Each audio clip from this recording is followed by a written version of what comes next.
When shadows descend and I see no end. Hello everyone, and welcome to our classical crossover interview series. Today we have the lovely Faryl Smith.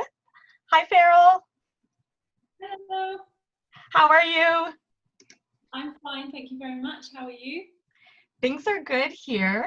Also, like you were in lockdown. Are you still in university right now? I am, currently doing my master's at the Guildhall School of Music and Drama. So we're doing this term online, which is definitely different, especially like opera scenes and things like that, which would usually be very interactive, is a bit strange, like performing in your living room, but it's fine. Like we're all dealing with it and just hoping to be performing on stage again soon to lovely audiences. So do you just like each film your part of the scene and then they just piece it together? Very yeah, cool. exactly. At the beginning, I was like, "How is this going to work?" But Yeah. then we've seen like clips of some of them, and it actually looks quite cool. So, yeah, like I say, there's nothing really that any of us can do at the moment. So Of course. I understand that the school are just doing the best that they can, and they're also giving us like great lectures with some really great people that I don't think we would maybe be able to have the opportunity if this sort of thing wasn't going on right now. So yeah, just trying to pick the positives out of life. Yeah, absolutely. And did you also do your, I don't know what it's called in the UK, but it's like undergrad here, like Yeah. bachelor's through that same school, or? Yes, yeah, I did my Oh, that's undergrad at great. the Guildhall. Yeah, yeah, I was choosing whether to go to the Royal Academy or to stay at the Guildhall for masters. But yeah, I feel like my teacher right now, I'm getting on quite well with her, so I thought that we'd keep on going. So yeah, we'll see what happens in the future, but I'm staying at the Guildhall for now. Oh, that's awesome. If you find like a good teacher, that's the most important thing. I think sometimes people go for a name of a school rather than a teacher, and that's really the most important thing. Yeah. Yeah, exactly. Couldn't agree more. Yeah.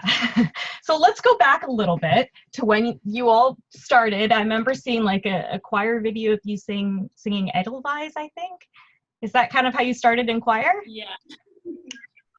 Yeah, I did. I started around about 7 years old. I performed in like a school play type thing, which I was very, very nervous about. But I basically just really, really loved singing, and nobody else in the class, they weren't really that bothered. So they said, well, Farrell might as well do this as a solo. So I did do it as a solo, and my mum was sort of in the audience, coming from a very sporty family. She was like, oh my goodness, she can sing, what do we do with this? So she was like, we can join a choir, or she just asked me what I wanted to do. So yeah, I joined a local choir and theatre group and things like that. And then yeah, started doing little solos with the choir and entering local competitions, and it just went from there really. Did you listen to like Haley, Becky Taylor, Charlotte Church back in the day? Did they kind of inspire you, or? Yeah, definitely. And I used to actually go to a lot of Katherine Jenkins concerts and things when I was younger. And we're like big Disney fans as a family. And so I think just things like the big dresses and like the orchestra and things like that, and putting on the whole show, for me, it was just very, very interesting. I was probably the youngest person at those concerts. I just loved like the whole show. And one time I did like a thing at school where we spoke about our idols. And I chose Katherine and showed a little video in school of where I got to go backstage and meet her. So yeah, I was just always interested in like that whole thing, like I say, putting on a show and singing and all of that. So how was it like, was just listening to like classic FM songs of praise? How was classical music kind of introduced? Something your family did, or? No, not at all actually. Apart from my my great grandma, so my granddad is Welsh, and a lot of my Welsh family, they sing classical pieces. And Okay. my great grandma used to be a professional classical singer on like the Welsh radio and things like that. But in terms of my like parents or my brother, no classical music was really played in the house. It was more like Beyonce and stuff like that. So I think it was mainly when I joined the choir, and I was just introduced to different types of music. And I don't know, my singing teacher, it was like either musical theatre pieces or classical pieces, and that was all that I knew at that time. So how did the idea of you going on Britain's Got Talent come about? Was what your parents kind of saying, you need to go on here, they're going to love you? Or The complete opposite, actually. Okay. So I always used to watch like X Factor, Pop Idol, and things like that at home. And my parents would always joke and say, one day he'll hear you sing, one day, as in Simon Cowell. And I just said to them one year, please can I audition? And my mum originally said, no way, you're 12, you're way too young, we can't be doing that. And my dad was like, what, you know, there's no harm in auditioning. She's from a very small town, like nothing's going to happen. And so I went along with my dad, and my mum actually, she just said, oh, okay, fine, go with your dad for sort of like a day out, really. And that's what we did. We travelled to Birmingham and I did the audition. And then things kind of just went from there. And yeah, it was all me. And my family were just very nervous and scared because I was so young.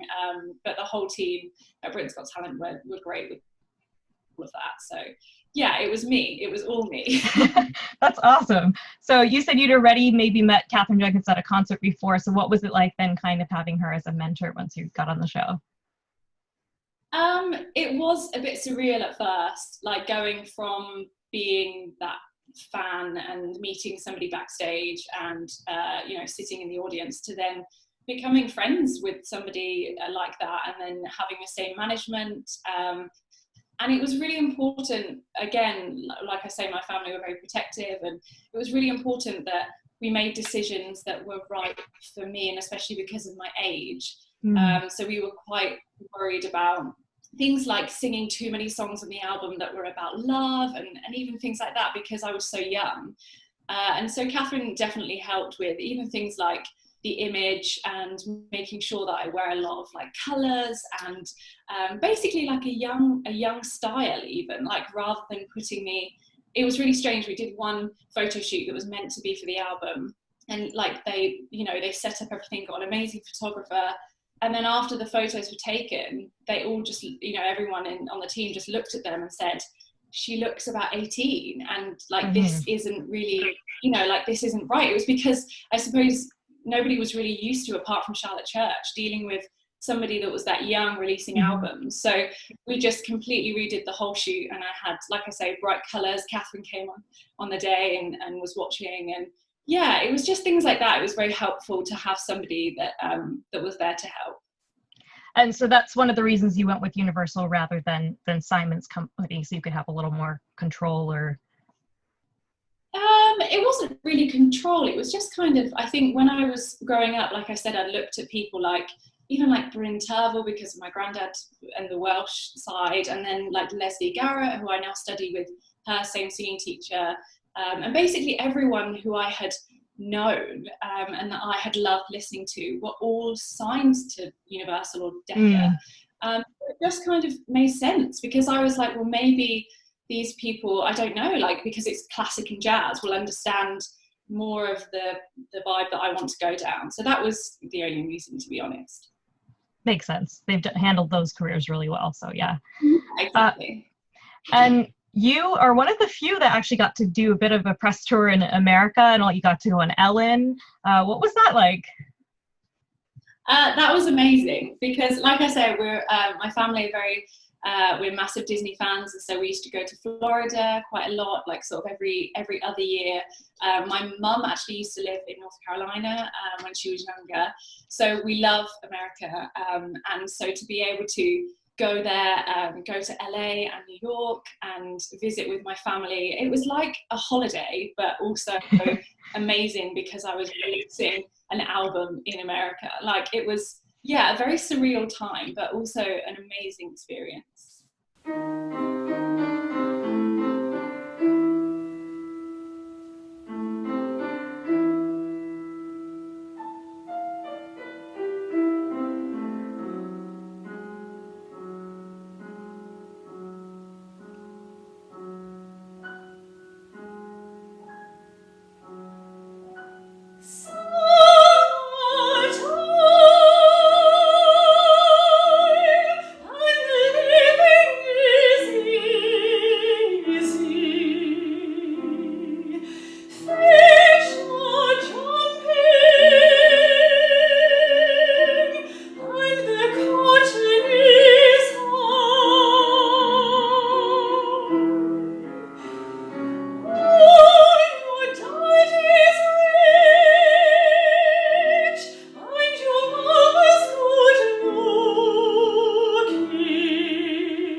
And you had a regular school schedule through all of it, or? Yeah, it was really difficult, especially on like tours and things, especially the Britain's Got Talent tour. As soon as we'd finished the whole show, and there were a few of us that were under the age of 18 on that year, they were really, really conscious of making sure that we had a tutor and all of that stuff was sorted. It definitely was difficult, because when you're trying to think of like performing that night at, I don't know, the O2 or something like that, yeah, and then in the day you're doing maths, it is a bit confusing. But my parents were really conscious of all of that, and making sure that I passed all of my exams and all of the right things. Did you have like a favorite performance during that time period, or show you were on? Gosh, I think maybe one that sticks in my mind is the Raw Variety performance. I think because that was like the prize if you won Britain's Got Talent, it was to sing the Raw Variety performance. And obviously I got into the final but didn't win. And then the year after, I was still able to sing at the Raw Variety, which to me was like amazing. And it was just the amount of people that were there that I have grown up like watching on TV or on films. It was a very surreal moment. And because a lot of this happened when I was quite young, when I think back to it now, I'm like, did that happen? Was it a dream? Like, did these things actually happen? And luckily, my family have kept a lot of scrapbooks and photos, and I'm really lucky to be able to go back and look at all of those, because if I didn't have those photos to like remind me of those times, I just think, like I said, it's like another life to me. But yeah, performing with people like Miley Cyrus and Lady Gaga and Michael Bublé, Whoopi Goldberg was there, and my favourite film is Sister Act. So like this whole thing was just very surreal. Oh, absolutely. So after you did 2 albums with Universal, did you have much say into the songs? Like, I love the song River of Light. Was that something new that was presented to you, or?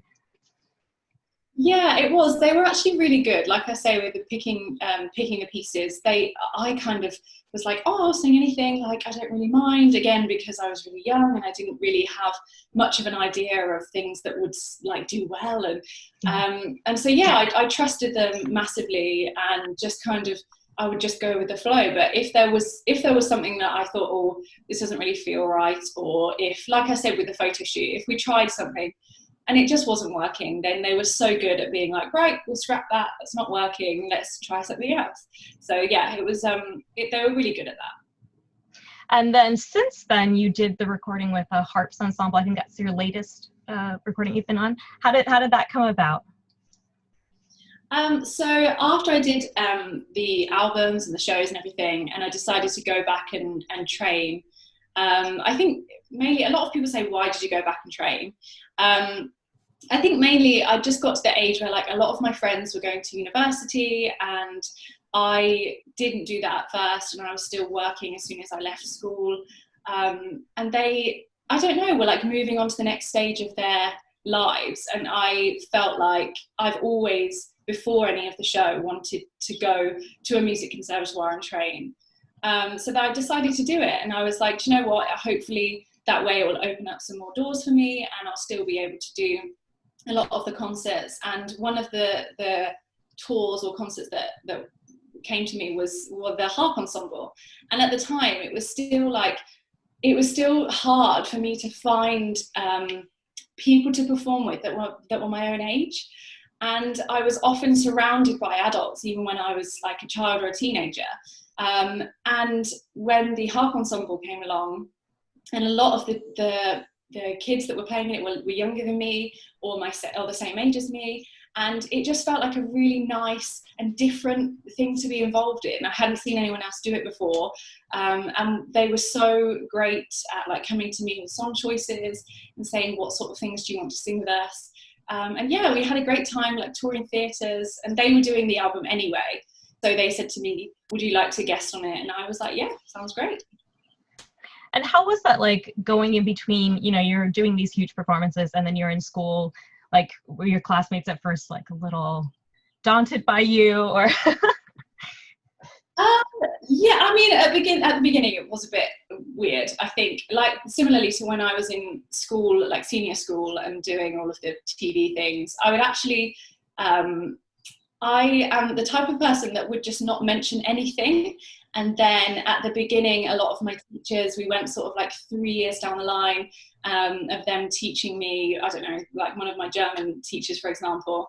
And then we had to do a section in third year where we wrote about what type of careers we would like to have, and like what we've previously done, what experiences we have. And obviously I was a bit like, so I was like, away thinking, what do I include, what don't I include? And I just thought, you know what, I'm just going to say everything because this is part of the course, and why should I hide what I've done? So I did, and during the meeting, he was like, Faryl, why have you not told me any of this? I can't believe it. I'm sorry. And I was like, don't be sorry. It's great that like you didn't know any of this, because I just wanted, I don't know, I just didn't want anyone to have any opinions of me before I'd even started. So that's the way I like to do it in terms of school, is to just mention nothing, and then maybe at the weekend post a picture of me singing at Wembley or something, and everyone's like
Now, you said your family's very sporting, so you've sang at a lot of sports events. And did you also play?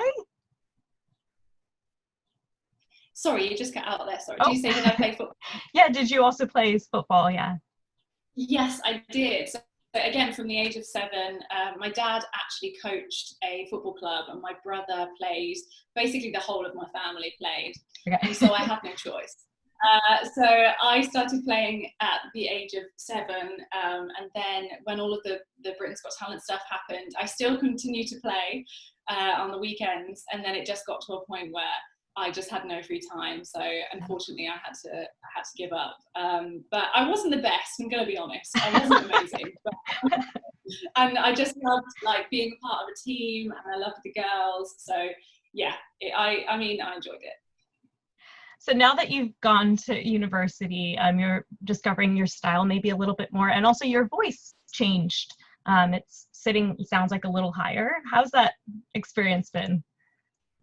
Yeah, it's, I mean, I enjoy the whole process of like finding new parts of your voice. And that was a massive reason as to why I wanted to go back and train as well, because I just, I was always really serious about working with my singing teachers when I was younger and making sure that things were right for me and felt comfortable. And I don't know, I found myself getting into, not bad habits, but like I was doing certain things where I thought, oh, I could improve on that. And so I just enjoy the whole process of finding different parts of my voice and improving every year, hopefully.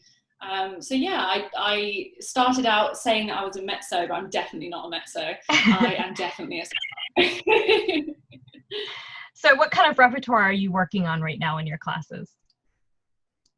I'm working on a lot of opera, to be honest. I like doing crossover music as a bit of an escape in a way, like during corporate events or like concerts, local concerts and things like that. Because I love singing opera, but sometimes it's quite like it's quite strict, and like everything has to be correct, and like all the languages have to be perfect. And like I say, I love learning, but sometimes you just want to like let loose and sing the things that like you love singing and that people are just going to enjoy, whether you sing them like at your best or not, if you know what I mean. And I just feel like concerts, being able to sing classical crossover as well during corporate events is just makes you, I don't know, I feel like some people can lose the love of it when it gets too strict, and I'm lucky to have that escape. Do you have a sort of dream role in opera that you'd like to do? I love La Boheme. Okay. I think, I mean, I cry like every time at any type of Virginia, but I just think at the moment I'm in a bit of a weird part of my voice where I'm singing lighter roles, but then my singing teacher is hearing a different sound where she wants like more of a lyric sound, and I'm just progressing slightly more into that. So I've learnt some of Mimi's arias, but then I've also learnt some of Mazzetta's arias. So it's like, you know, just kind of trying to balance it at the moment and see where my voice takes me naturally. That's awesome. And who are some of the people you're listening to now for fun, both in opera and then just maybe just like popular?